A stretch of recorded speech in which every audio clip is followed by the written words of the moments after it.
Olá, senhoras e senhores, boa tarde.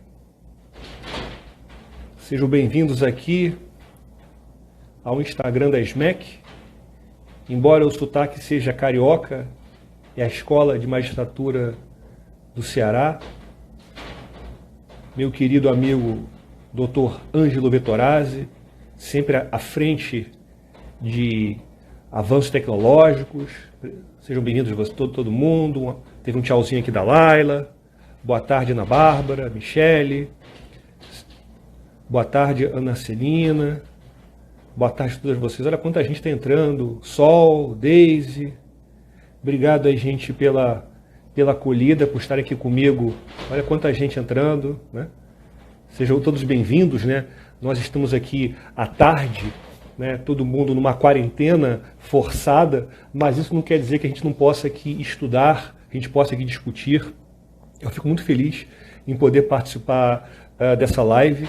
Meu nome é Walter Capanema, eu sou coordenador da pós-graduação de Direito Digital do Instituto de Ensino do Ministério Público do Rio de Janeiro, coordeno a pós-Direito Digital da ESAGE, do TJ do Rio de Janeiro, e também, coordeno o curso de Direito Eletrônico da Emerge. Então, esses assuntos voltados a direito digital, eu já trabalho há muito tempo. Eu sou advogado e atendendo aqui esse gentil convite do meu querido amigo Ângelo Vettorazzi para conversarmos sobre a LGPD em tempos de pandemia, né? É um assunto interessante. Eu espero que vocês estejam ouvindo bem. Eu estou aqui no meu estúdio caseiro, o estúdio que eu criei para poder transmitir as minhas aulas. Eu quero discutir com vocês isso. Eu quero mandar também um abraço para a Débora, para a Rosângela, para a Marina, que de certa forma aqui me ajudaram muito, né, nesse trabalho, né? Pessoas queridas aqui entrando. Um abraço a todos. Então eu vou começar falando dessa questão da LGPD e as questões da pandemia. Eu acho muito interessante a gente poder falar sobre esse tema, porque afinal de contas trata de dois temas que são extremamente atuais. Uma lei geral de proteção de dados e a questão da pandemia que nós estamos vivendo.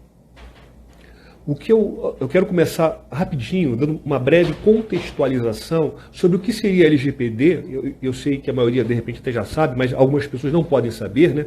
Veja que a LGPD, essa Lei Geral de Proteção de Dados, é a Lei 13.709 de 2018. Essa lei ela teve uma vacatio legis razoavelmente grande e ela entraria em vigor a princípio, dia 16 de agosto de 2020, agora, né? Essa vacatio legis de quase 2 anos se justifica por ser uma lei de grande repercussão, né? Que exige aí uma necessidade para a sociedade e principalmente as empresas se adequarem a essa situação. E o que é importante dizer é que essa lei, além de estabelecer uma série de direitos e garantias para nós, cidadãos, o que a lei chama de titular titular desses dados, ela nos dá aí uma autodeterminação informativa. Essa autodeterminação informativa significa dizer o seguinte, nós somos os titulares dos nossos dados, nós somos os donos dos nossos dados e nós temos o poder de fazer com eles o que nós quisermos como regra geral. A lei aí admite algumas exceções.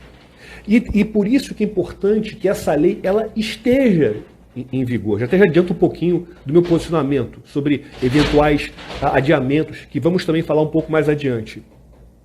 E é muito importante a gente ter uma preocupação com a proteção de dados, porque embora seja uma proteção razoavelmente moderna, o homem nunca se preocupou muito, sequer com intimidade e privacidade ao longo da história, quanto menos dados pessoais, mas é importante dizer que a preocupação com os dados pessoais e sua respectiva proteção, ela decorre de um posicionamento moderno, especialmente surgido pelos escândalos voltados à internet, às redes sociais, né? O Facebook sempre monitorando todo mundo, o Facebook cedendo dados para a Cambridge Analytica, a Cambridge Analytica criando perfis eleitorais dos cidadãos e dirigindo supostamente fake news para esses eleitores. até inclusive para não votar nas eleições. Que mais? O caso do Snowden, né? O caso do Snowden foi muito importante porque revelou algo que todos nós tínhamos certeza, mas não tínhamos muito prova, de que o governo americano espionava todo mundo. Então, essa preocupação aí nos deu aí uma necessidade de ter uma lei de proteção de dados, especialmente porque a Europa tem a sua GDPR, né? Ela trouxe a GDPR, e por que não temos também a nossa? E importante também a gente falar é justamente que a LGPD ela também tutela a questão da saúde, que é tão importante, né? Se esses dados podem ou não ser compartilhados, em quais situações, quais seriam os requisitos. Então nós aqui fizemos uma breve contextualização, explicação do que seja essa lei e a importância dela no cenário mundial. E a importância dessa lei aumenta ainda mais quando nós estamos vivendo numa situação de quarentena. Se nós temos uma situação emergencial, quase como num estado emergencial, você veja que o nosso direito de ir e vir está momentaneamente restrito, o nosso trabalho está restrito, houve aí uma repercussão gigantesca nas questões envolvendo o comércio, né, questões trabalhistas, exigindo que o Executivo e o Legislativo editem normas, né, medidas provisórias, leis, a respeito dessa ideia, né, dessa situação. E essa situação impactou o direito como um todo, né, as relações jurídicas, as relações comerciais, mas eu quero justamente falar aqui a repercussão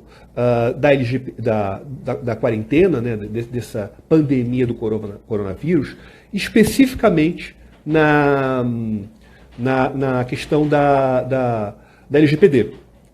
Porque, veja bem, falando agora da LGPD, a gente já falou, né, que a vigência dela estava programada para 16 de agosto de 2020. Né? E o que a gente percebe é que mesmo com essa programação já antecipada, olha, vai entrar em vigor dia 16 de agosto de 2020, não tinha, por parte do poder público, das empresas, uma grande movimentação em se adequar. Né? Você veja, a lei ela traz um monte de direitos para os titulares, e se você tem direitos para os titulares, você vai ter, por conseguinte, deveres para as empresas. Uma necessidade que, para se atender esses direitos do titular, as empresas precisam se adequar tecnologicamente em seus processos, em seus trabalhos. Tudo isso é muito importante. Mas o que é importante é falar para vocês, né, que o governo não criou a Agência Nacional de Proteção de Dados, né, até agora, ou seja, essa agência teria a função de fiscalizar, né, o tratamento desses dados, né, como esses dados estavam sendo colhidos, armazenados, analisados. Por outro lado, a NPD tinha uma outra função de extrema importância, que era de regulamentar parte da lei. Então, o que eu posso dizer é o seguinte, uma empresa ela não pode estar 100% em conformidade com a lei pelo seguinte aspecto: não existe a agência reguladora que vai definir parte dessa regulamentação. Por exemplo, os requisitos técnicos do direito de portabilidade, que é o direito que você tem de pegar os seus dados e mover de um lugar para o outro, né, de uma empresa para outra, de um controlador para outro, na linguagem da lei, esse direito ele precisa ser regulamentado, quanto aos seus critérios técnicos, pela LGPD. Então, de certa forma, a gente pode dizer o seguinte: enquanto a NPD ela não surge, no eventual entrada em vigor da LGPD, o direito de portabilidade ele não poderia ser exercido. E a dificuldade, ela vai para o outro lado. Repare que os órgãos públicos, especialmente os órgãos do Poder Judiciário, pouquíssimos regulamentaram. A gente ouve falar de comportamentos e de iniciativas muito interessantes de alguns órgãos públicos, o TJRJ, o desembargador Najib Laib Filho, o TJ Santa Catarina, a desembargadora Denise. Então nós temos assim alguns focos que estão bem ativos e bem eficientes, né?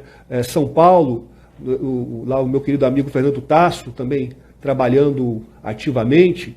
Então você vê assim alguns poucos órgãos do Poder Judiciário, né, que estão realmente em atividade. O CNJ ele se reuniu para definir uma resolução e até agora a gente não tem nada. E para mostrar o quanto é complicado o atual momento que a gente vive, repare o seguinte, você repara que tem diversas iniciativas do poder público determinando o compartilhamento de dados sem qualquer previsão legal, sem qualquer amparo jurídico e ao arrepio de qualquer tipo de lei. Eu vou dar um exemplo aqui para vocês, por exemplo, o Consulta CPF do SERPRO, que compartilha dados da Receita. É um serviço, né, comercial explorado pelo SERPRO que explora dados, que utiliza dados pessoais que estão armazenados na Receita Federal, quer dizer, para fins fiscais, tributários, mas usados para justamente verificar se aquele determinado portador do CPF ele possui, ele é um bom pagador, né? Você tem outras normas complicadas, como o cadastro base do cidadão, o decreto 10.046 de 2019, decreto 10.046 de 2019, 10.046 de 2019, que justamente ele estabelece o compartilhamento de dados, né, entre órgãos do poder público, lá nos seus artigos 3º e 4º em diante. Isso daí é interessante comentar.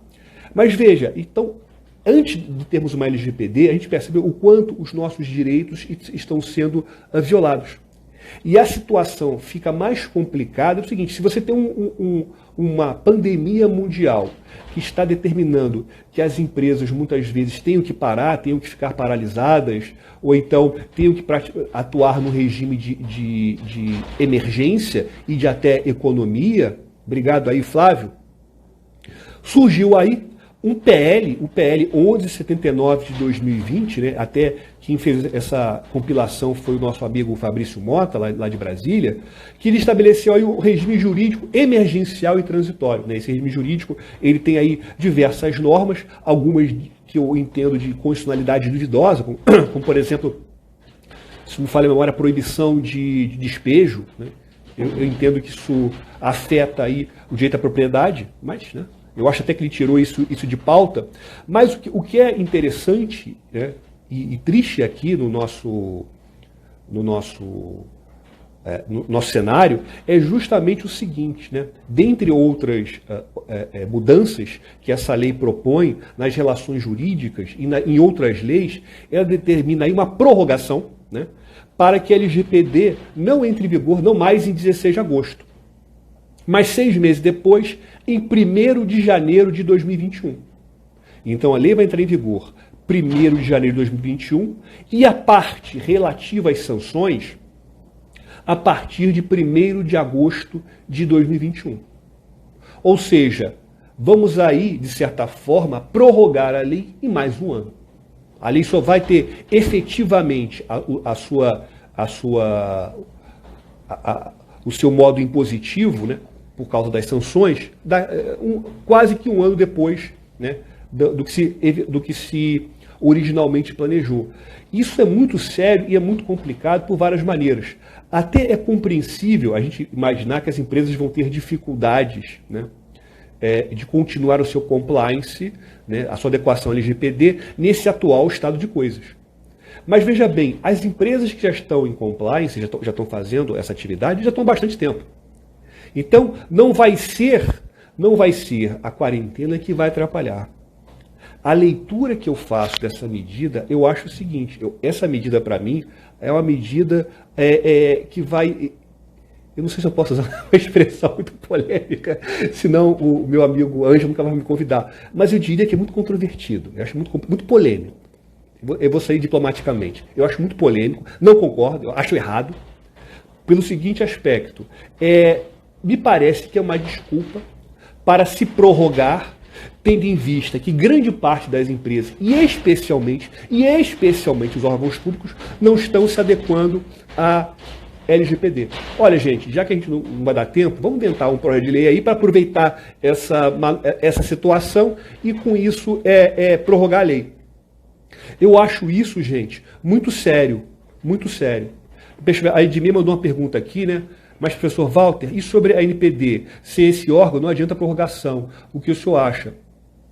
Exatamente, quer dizer, a gente não tem ainda a NPD, porque o que você falou, Edmir, é muito importante. Minha amiga lá do Maranhão, advogada de direito digital, é muito importante falar isso, porque a gente precisa também ter uma NPD. De nada adianta a gente prorrogar a lei se a NPD não está existindo formalmente e definindo a regulamentação da lei.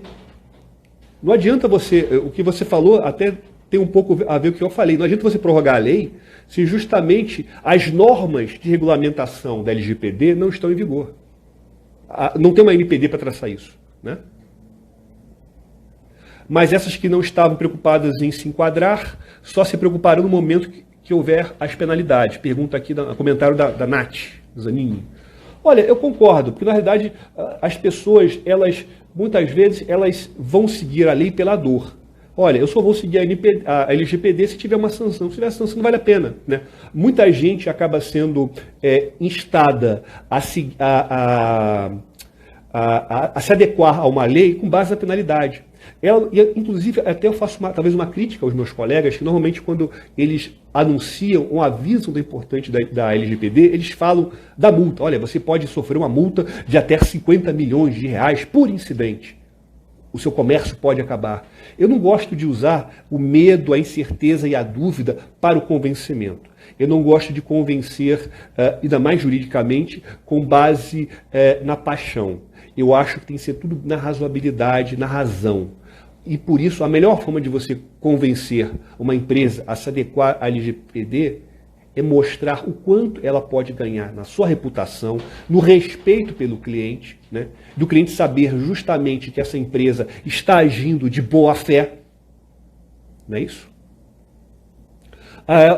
Leonei, eu já falei aqui sobre esse regime, eu falei aqui agora. Eu falei que esse regime ele acaba complicando, né? Porque ao prorrogar a lei, ele bagunça todo o nosso sistema jurídico, né? O que acontece é o seguinte, as pessoas vão ficar acreditando constantemente que a LGPD vai ficar... Olha, em 2021 vai prorrogar. Se prorrogou uma vez, prorroga duas. E no Brasil é o seguinte, se você abre a defesa uma vez, não adianta. Perde a moral. Então, eu acho que isso vai dizer, não, a LGPD vai entrar em vigor aí em 2035, né? Quando o filho do Zuckerberg, herdeiro do Facebook, vazar outros dados de alguém e pedir desculpas e, poxa, a gente nunca pensou nisso antes. Então, aí que a gente vai pensar. Então, é importante que entre em vigor logo. Haveria alguma implicação prática da vigência da lei sem aplicabilidade das sanções? O que eu vejo aqui do Paulo Gadelha seria o seguinte, eu vejo que essa situação que a lei trouxe, né, seria uma situação política, até alguns professores já defenderam isso, se não falha a memória, eu acho que a Fernanda Sauer falou sobre isso, aqui a minha colega, se eu estiver errado, ela, por favor, me corrija, ela deve estar por aí me espionando.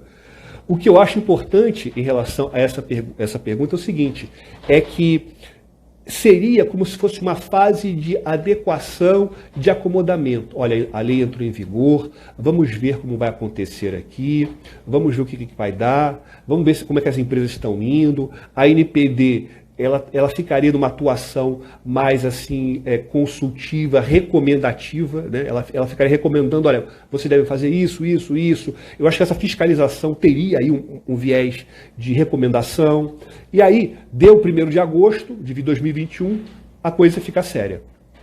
Isso é um cenário possível, eu estou aqui imaginando a ideia, né, que seria essa repartição da vigência, dos prazos de vigência, né? Exatamente, aqui o meu amigo RDG_Aguiar, concordo com você. É justamente, né, essa questão de você perder a efetividade e a segurança jurídica. E eu vou mais ainda.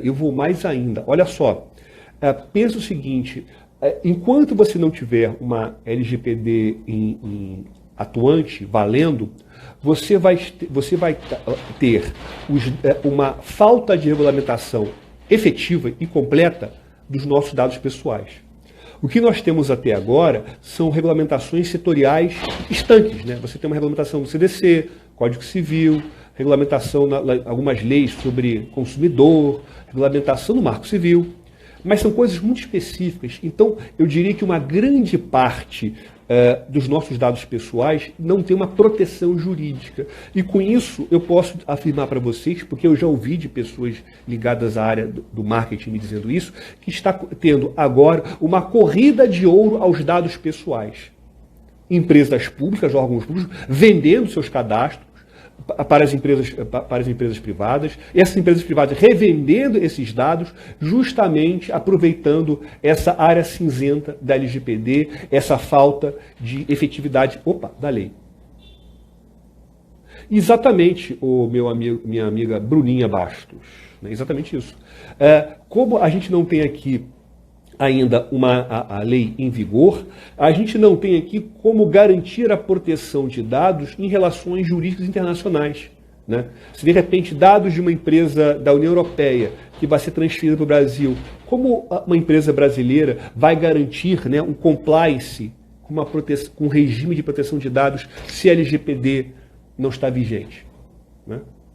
Como nós vamos ser protegidos ou como nós vamos negociar com o exterior se nós não temos um regime de proteção de dados, né? Ainda mais agora que os dados são o novo petróleo e todos esses outros clichês de aulas de proteção de dados, não é isso? Então, o que eu acho muito importante de comentar com vocês é justamente isso, ou seja, a prorrogação da LGPD, ela só vai aumentar a possibilidade de empresas que estejam agindo de má fé poderem negociar os nossos dados. Isso vai aumentar de forma absurda. Infelizmente, os órgãos públicos batem novamente trabalhando nisso, né?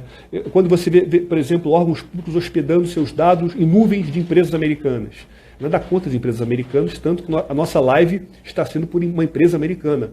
Muito obrigado aí, Mark Zuckerberg, mesmo criticando a sua empresa. Obrigado pelo bom serviço que você pratica, que a sua empresa pratica.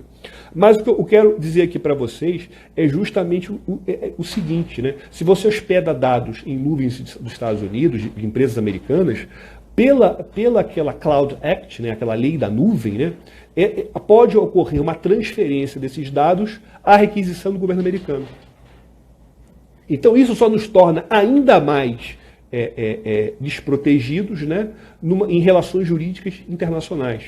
Isso é muito importante comentar. E aí você tem outros sites, outros aplicativos complicados, como, por exemplo, o DataValid, né, que o Ministério Público do Distrito Federal já acusou, o Ministério Público do Distrito Federal e Territórios, lá o Frederico Serói, um promotor muito atuante, ele justamente, eu não sei se ele já promoveu uma ação civil pública ou está ainda numa fase de inquérito contra esse sistema criado também pelo SERPRO, o DataValid, né, que utiliza informações da Carteira Nacional de Habilitação sem autorização dos seus legítimos titulares.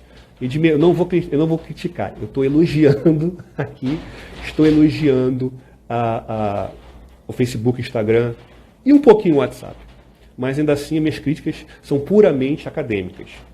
E aí vem o seguinte, o mais importante, o estado da proteção de dados no regime de quarentena.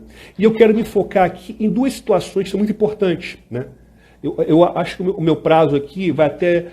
como a gente está com um público bom, não sei se o pessoal da SMEC me permite, eu vou até umas 2h40, pode ser? Porque até com as perguntas, né? Aí vocês no final me mandem suas perguntas aqui na tela, pode ser? Aproveitando aqui, eu queria justamente estar aqui com vocês no estado da proteção de dados na quarentena. E com isso, eu quero me focar em duas situações, né? A questão do trabalho home office, que você tem um problema de proteção de dados aí, e outro problema, que é justamente o monitoramento da movimentação dos cidadãos. Eu acho que esse tema é muito importante. Eu acho até que eu vou fazer depois uma live no meu canal sobre isso. Dá para falar umas 2 horas. Ó, a Roberta já me autorizou. Obrigado, Roberta. Mas a Roberta é da escola?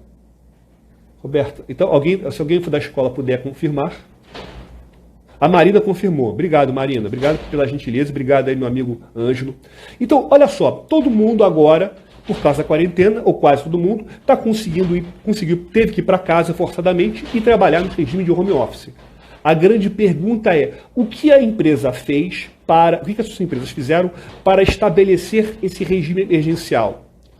Olha, a gente só fez um acesso remoto, você acessa as plataformas de trabalho da empresa remotamente, utiliza o Microsoft Teams, utiliza o Zoom, manda os arquivos para o Dropbox e seja feliz. Será que é isso mesmo? É só isso? O que eu quero falar para vocês é o seguinte, é que há uma grande ausência no Brasil de uma cultura de segurança da informação. Segurança da informação é algo importantíssimo e as empresas não se preocupam com isso. E o que acontece? Houve uma migração muito grande e sem cuidado de VPN, né? VPN, aquelas Virtual Private Network, aquelas redes privadas virtuais, são justamente redes criptografadas que, uma vez colocadas na sua internet convencional, vão impedir ou dificultar o monitoramento, a interceptação dessa comunicação telemática. Ok. O grande problema é que essas VPNs estão sendo mal configuradas, porque todo mundo está querendo VPN. Muita gente não está tendo acesso a VPN e está usando VPN de terceiros, né? Tem umas VPNs de graça, principalmente VPNs recomendadas pelo site de pirataria, tão suspeito Pirate Bay, né? Então você vai usar lá uma VPN indicada e com isso você não sabe se seus dados estão sendo monitorados, invadidos, né?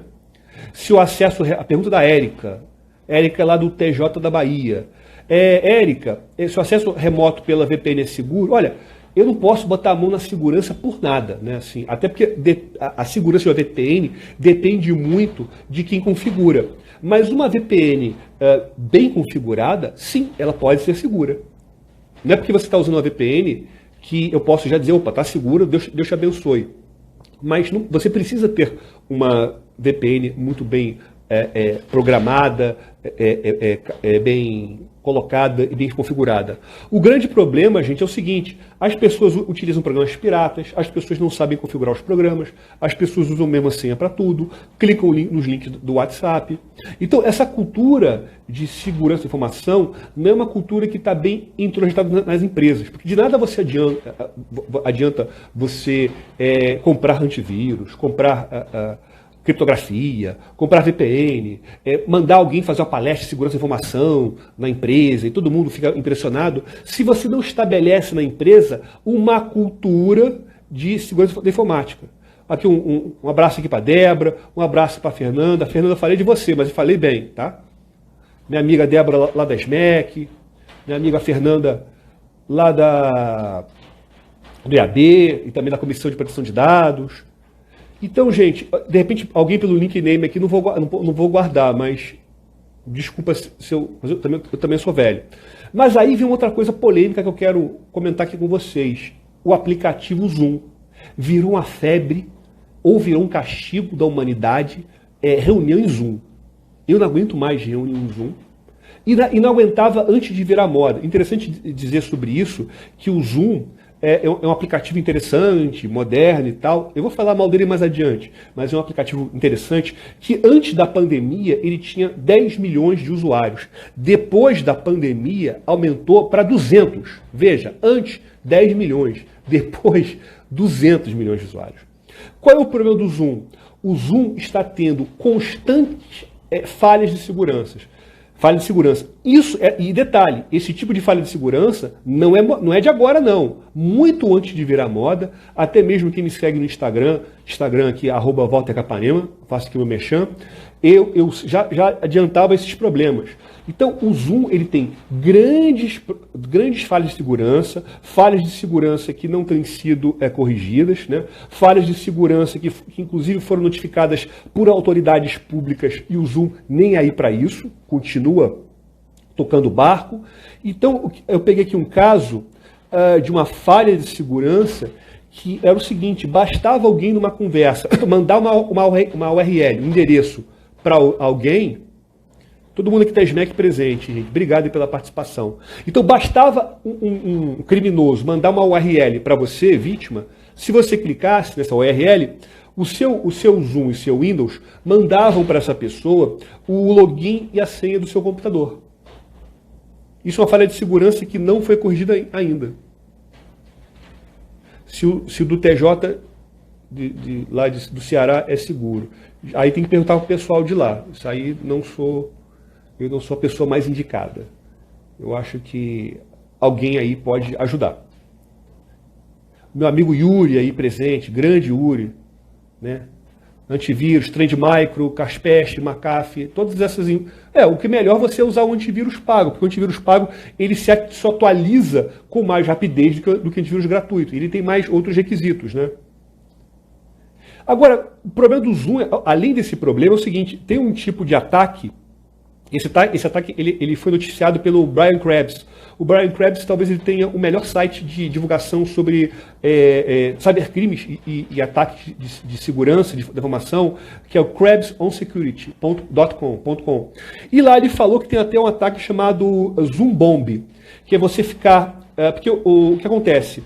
Cada sala, né, cada ligação do Zoom consiste de uma identificação de entre 9 e 11 números. E a questão é o seguinte, você pode, por tentativa e erro, né, por força bruta, adivinhar ou descobrir essas salas e conseguir fazer um ataque, conseguir fazer invasão. Tem alguns casos que se invade para mandar pornografia, mandar os nudes. Tem um caso que se invade para descobrir segredos comerciais industriais. Então os casos aqui são os mais possíveis e mais doidos. Aqui uma pergunta... Aplicativo para usar no Zoom. Olha, tem um aplicativo muito interessante, aberto e gratuito, e até para situações que não exigem muita segurança, que é o Jitsi, Jitsi. Esse aplicativo, você pode rodar na nuvem deles, ou você pode fazer mais ainda. Você pode pegar esse aplicativo e colocar na sua empresa e rodar na nuvem dele. Ele tem todos os detalhes, é tudo gratuito. Você pega os pacotes, coloca na sua nuvem, abre lá e acessa pela web. E até dá para acessar pelos aplicativos. Ele tem um aplicativo na Play Store e na Google Store. Então você vê que aqui tem um pouquinho de tudo, a gente está falando um pouquinho de tudo. Então o que acontece? O Zoom não é muito seguro. E outra coisa interessante, virou muito modinha as pessoas postarem, né, no Instagram principalmente, um print screen delas no Zoom. Meu Deus, estou no Zoom, né, estamos aqui conversando na empresa, estamos aqui... Olha, eu não vou criticar, né, eu acho importante, né, você compartilhar o que você quer, e eu não quero ser o velho chato de ficar dizendo para as pessoas o que elas devem ou não fazer, né? Mas aí entra o velho chato, talvez, de segurança da informação, que pensa o seguinte, e vou dar um exemplo do Boris Johnson. Boris Johnson, o primeiro-ministro britânico, ele está com coronavírus, né? Então o que aconteceu foi o seguinte, tá travando ou está entrando aqui, gente? Está funcionando, né? Está funcionando direitinho?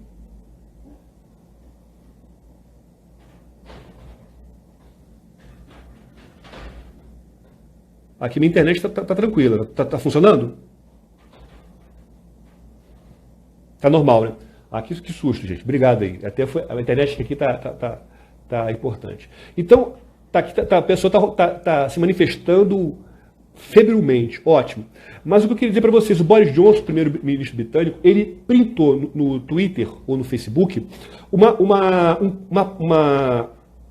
a sua tela de Zoom. Isso é muito sério, especialmente porque é o primeiro-ministro. Por que isso é muito sério? Porque quando ele fez isso, deu para ver qual era o meeting ID call dele, daquela reunião dele do Zoom. E mais ainda, como eu acho que estava usando o Mac, deu para ver embaixo quais são os aplicativos que ele utiliza. Então, se eu sou um espião russo ou de um outro país que espione, China, Coreia do Norte, Estados Unidos, todo mundo espiona todo mundo, a verdade é essa. Eu vou verificar quais os aplicativos o Boris Johnson mais utiliza, que estão ali na barra, e vou tentar fazer um ataque de phishing por meio desses aplicativos. Isso, né? Se você trabalha com segurança da informação, ainda que você não seja criminoso, você tem que pensar como o criminoso atuaria. Então, o Boris Johnson, ao meu ver, deu mole. Assim como o general Heleno deu mole ao divulgar o seu prontuário médico com o seu CPF, né? Pessoas fizeram aí piadas, e essas piadas aí muitas vezes acabam sendo crime, né? Se você cadastra ele como mesário, por exemplo, como alguém fez, essa conduta, em tese, pode configurar um crime de falsa identidade, né? Ou até um crime, nesse caso aqui, talvez um crime, uma falsa identidade eleitoral, talvez, aí, né? Porque Tem umas hipóteses lá específicas do Código Eleitoral, né? E até, coitado, cadastraram ele como torcedor do Vasco, meu time de coração. Ou seja, né, general, o senhor também agora vai sofrer junto comigo. Mas isso é bom, é um time bom do coração. Mas o que eu acho também importante, portanto, é mostrar que o quanto os nossos dados pessoais não estão sendo violados nessa situação. E mais ainda, se você está acessando o seu trabalho de home office, o que a empresa não sabe de você? A empresa pode ter acesso ao seu computador como um todo, ela pode monitorar, porque de certa forma isso é muito parecido com aquele sistema de bring your own device, né? Leve seu computador, né? Só que você não está levando o computador para o trabalho, né? O seu trabalho está indo até o computador. Então eu vejo no raciocínio trabalhista, de trabalho, eu vejo que o empregador ele não pode fiscalizar o trabalho do seu empregado, né, no computador pessoal dele, porque é um instrumento pessoal do empregado. Seria diferente se fosse uma máquina exclusiva de uso da empresa. Por ser ferramenta, né, poderia sim ter algum tipo de monitoramento, né? O que eu estou falando tudo aqui é inteligência de julgados de uma jurisprudência já pacificada pelo TST. Ok? Olha, Yuri gozando aqui. Cadastrar ele no Vasco é crime. Não, ele é bom. É um bom time, tá, Yuri? Tá? Tem como tirar o Yuri aqui da live? E numa última parte, para não cansá-los, e eu já chegando aqui na minha parte final, e aí eu vou deixar um período para vocês fazerem perguntas, tá? A parte final, eu queria falar justamente da parte do monitoramento do movimento dos cidadãos. O que a gente tem percebido é justamente uma grande atuação mundial de várias empresas, de vários países, de vários governantes em estabelecer monitoramentos das pessoas, verificar se as pessoas estão saindo de casa, e se elas estão concentradas. Você tem aqui Coreia do Sul, Taiwan, Israel, usando os dados do smartphone para isso. A polícia de Moscou já pegou 200 pessoas que estavam violando a quarentena usando um sistema, usando a detecção facial. Isso aqui é uma reportagem do Intercept em inglês, que eu estou pegando essas informações, né? A Quênia, Polônia, México. E aí o que acontece? O governo americano, por ele já ter acesso, né, a espionagem aos dados das empresas de internet, né, Google, então ela vai redobrar isso, né, você vai ter mais sobre isso, e principalmente, tem um caso interessante de um aplicativo de um dispositivo, de um termômetro digital, né, em IoT, chamado Kinsa Health, que esse Kinsa Health é o seguinte, ele é um termômetro, e ele sincroniza na nuvem, perdão, a sua temperatura. E ele repassaria esses dados relativamente anonimizados, né, para o governo americano, para saber os locais onde tem mais febre. Então seria literalmente um mapa de calor, né, um mapa do calor das pessoas, né, da temperatura de lugares. Eu vejo que nesse caso aqui, por ele passar apenas o mapa do calor sem identificar as pessoas, a princípio aqui, me parece que há uma anonimização. Então, à luz, né, de tudo que é bom e puro na proteção de dados, como o uso da anonimização, me parece que está muito legal. Mas o problema, senhoras e senhores, né, eu até estou passando um pouquinho do tempo aqui, é um assunto polêmico, interessante, e aí eu falo do caso Brasil. Porque uma notícia que eu peguei aqui do G1, e até se vocês quiserem, eu disponibilizo aqui para vocês, eu fiz aqui um roteirozinho, tudo com citação, né, e links. Se vocês quiserem, eu disponibilizo para as MEC para passar para vocês. O que eu quero falar aqui para vocês é o seguinte, né? Os operadores de telefonia celular vão oferecer ao governo dados que possam, né, permitir o monitoramento da movimentação das pessoas. A pergunta é, como é que se faz essa movimentação? Porque você tem várias formas de você localizar espacialmente alguém pelo celular. A primeira delas é pelas antenas Herbes, as estações rádio base, né? Que se você está, deixa eu botar aqui minha mão, no meio, né, de várias estações, eu sei que você está nesse lugar aqui. Eu não sei precisar onde você está. Eu sei dizer que você está numa área específica. Eu vejo que o uso, né, da localização por estação rádio base não seria mais efetiva. Se não seria mais efetiva, o que eu vejo aqui é que os órgãos públicos vão estar monitorando os cidadãos por duas formas que eu entendo abusivas, pela geolocalização e pelo número IP. Para mim, a geolocalização e o número IP constituem dados pessoais que identificam indiretamente alguém. Ao meu ver, numa leitura de LGPD, GPS e IP são dados que identificam indiretamente um titular. E aí vem o seguinte: a LGPD não está em vigor, eu vou me socorrer do Marco Civil. O Marco Civil é uma lei que eu tenho muitas restrições, mas eu entendo que algumas coisas dá para a gente aplicar. O Leonei tem uma pergunta. Walter, o que acha do uso de dados oriundos de inscrição em cursos, lives, webinar, para a venda posterior de produtos e serviços? Olha, o Leonei, tem que ter um consentimento, né? Enquanto a LGPD não está em vigor, você pode aplicar o artigo 7º, um dos incisos, talvez seja o 12, o 13, o 14, ou talvez o 15, ou talvez o 16, do Marco Civil, que fala que a cessão e transferência de dados depende de um consentimento. Isso agora, tá? Natália Pessoa. Professor, quanto à evasão de hackers em servidores e posterior cobrança para devulgação de dados, na sua opinião, a legislação atual inibe a prática criminosa? Natália, essa conduta não precisa de uma nova norma para isso. Essa conduta nada mais é do que a antiga extorsão, né? Eu estou exigindo dinheiro para entrega para liberação do servidor ou para entrega de dados. Esse tipo de conduta é muito parecido com ransomware. No ransomware há uma invasão e se criptografa os dados, mas configura o crime de extorsão, artigo 158 do Código Penal. Outra pergunta aqui da Mônica, né? Mas isso não acontece quando o próprio celular está com a localização disponível. Eu desbloqueado no celular não interrompe a localização ou trata de outro dispositivo que você fala.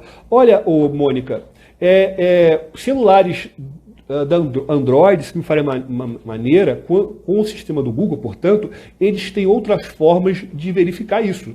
Por exemplo, eles podem localizar com base na rede Wi-Fi que você está utilizando.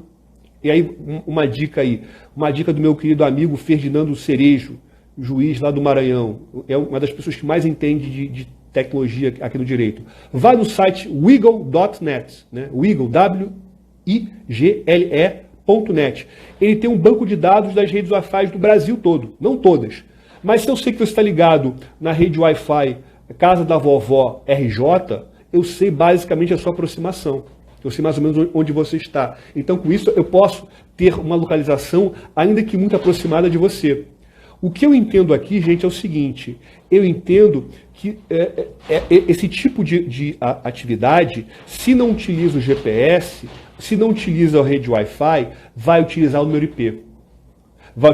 O número IP ele não garante uma certeza absoluta de onde você está, mas ele garante uma relativa proximidade onde você está. É claro, e até eu posso dizer que a margem de erro é considerável, né? O que é interessante comentar é que se esse tipo de sistema ele trabalha com o número IP,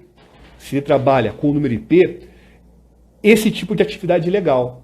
Se o monitoramento de celulares é feito com base no número IP e há uma cessão ao poder público, é ilegal, porque de acordo com o artigo 10, parágrafo 1º e parágrafo 2º do Marco Civil, esses dados, né, esses registros, só podem ser cedidos mediante prévia ordem judicial. E justamente nos termos do artigo 22, parágrafo único da lei. No 22, parágrafo único, tem os requisitos para essa requisição judicial. Dentre eles, a temporalidade. Eu colocaria aqui três requisitos para você ter acesso. Ordem judicial, ou seja, uma cláusula de reserva de jurisdição, indicação clara e específica de pessoas, né? E 3 aqui, uma temporalidade. E 4, me esqueci aqui de um 4, que seja referido a um fato específico, um fato delituoso específico. Né? Que eu saiba que essa pessoa, por exemplo, eu queira, não vou perseguir, eu queira monitorar uma pessoa específica, porque eu sei que ela é suspeita de passar coronavírus para várias pessoas. Então, eu peço judicialmente o monitoramento apenas dela. Eu vejo que nesse caso específico, poderia. Dito isso, senhoras e senhores, tem outros assuntos aqui, eu acho que a minha hora já está chegando, né?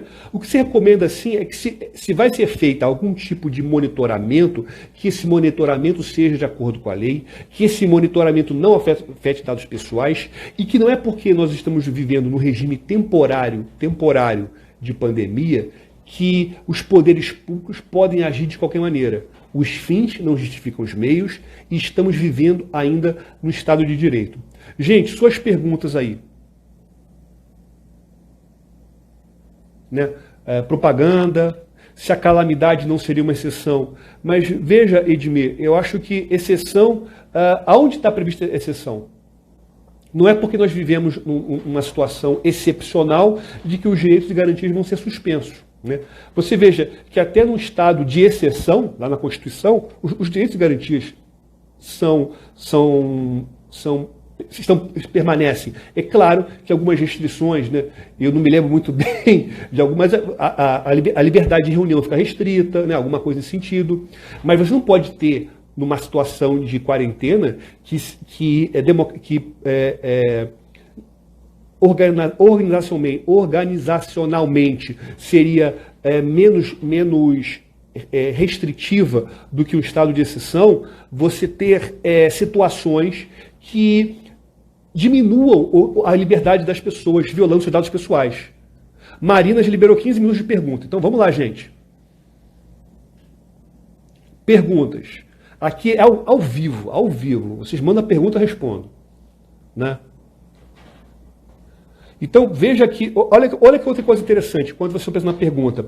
O ministro Mandetta, ele queria fazer um sistema justamente para o Ministério da Saúde fazer ligações telefônicas automatizadas para as pessoas avisando, né, da pandemia. Interessante que nessa coletiva do ministro Mandetta, ele falou justamente que as empresas, as teles, estavam com receio de ceder os dados pessoais dos seus usuários. Isso mostra que as teles já estão preocupadas em proteção de dados.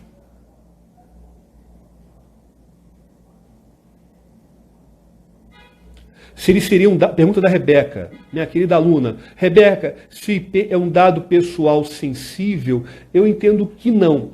Porque a parte da LGPD que conceitua, né, que estabelece os conceitos e que conceitua dado pessoal sensível, o dado pessoal sensível é todo aquele dado que, de certa forma, diz quem você é. Né? Ou seja, enquanto o dado pessoal convencional, ele consegue te indicar, ou seja, pelo IP eu chego até você, o dado pessoal sensível, isso aqui é uma interpretação minha, é o dado que te descreve a sua preferência sexual, a sua saúde, biometria, política, religião. Então não seria sensível, Rebeca. Ao meu ver, ele seria um dado pessoal propriamente dito.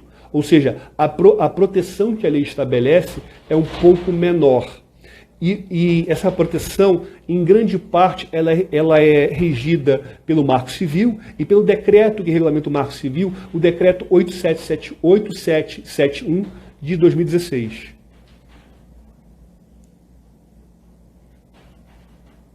Né? O IP não é um dado pessoal que te identifica diretamente. Ele é um dado pessoal que, cruzando outras informações, dentre elas, os seus dados cadastrais no seu provedor de internet, eu consigo chegar até você. E é claro que com o atual estado da tecnologia, talvez nem o IP te identifique tanto assim quando você trabalha num regime com IPs nateados. Os IPs nateados, né, os IPs sob o regime de GPNAT, de CGNAT, são aqueles IPs que são compartilhados com até 65 mil usuários. Quando você tem um IP, porque na verdade é o seguinte, o nosso padrão atual de IP, o IPv4, ele já esgotou. São 4 bilhões. Então, se tem um sistema tecnológico chamado CGNAT, em que você pode compartilhar um mesmo IP com vários usuários, e esses usuários eles se identificam nesse mesmo IP por meio de portas, né? E o STJ já entendeu que é obrigação do provedor de conexão e até de aplicação de guardar essas portas lógicas, que se chama. Mais alguma pergunta, gente?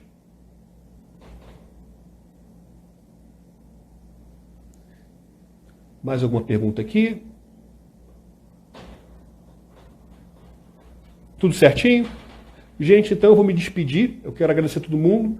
Me sigam nas redes sociais, @ValterCapanema. Sigam também lá a minha escola de curso de Direito Digital, a Smart 3, a Smart 3 oficial no Instagram, e nosso canal no YouTube Smart 3, que a gente tem vários cursos, palestras, a gente vai fazer muitas lives ainda. Quero agradecer aqui a SMEC essa gentil, honrosa, né, esse honroso convite de poder colaborar, de poder participar, meu amigo Ângelo, a Débora, a Rosângela, a Marina, toda a equipe, né? Eu quero dizer que a SMEC é uma escola que eu tenho muito carinho, o Ângelo faz um trabalho maravilhoso, eu já estive lá muitas vezes, eu ministrando aulas de cybercrimes, e o trabalho dele é incrível, né?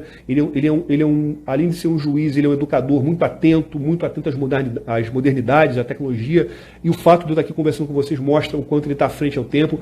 Também sigam a SMEC nas redes sociais, sigam também a SMEC no Facebook, eles também fazem lá umas lives muito legais pelo Facebook, tá, gente?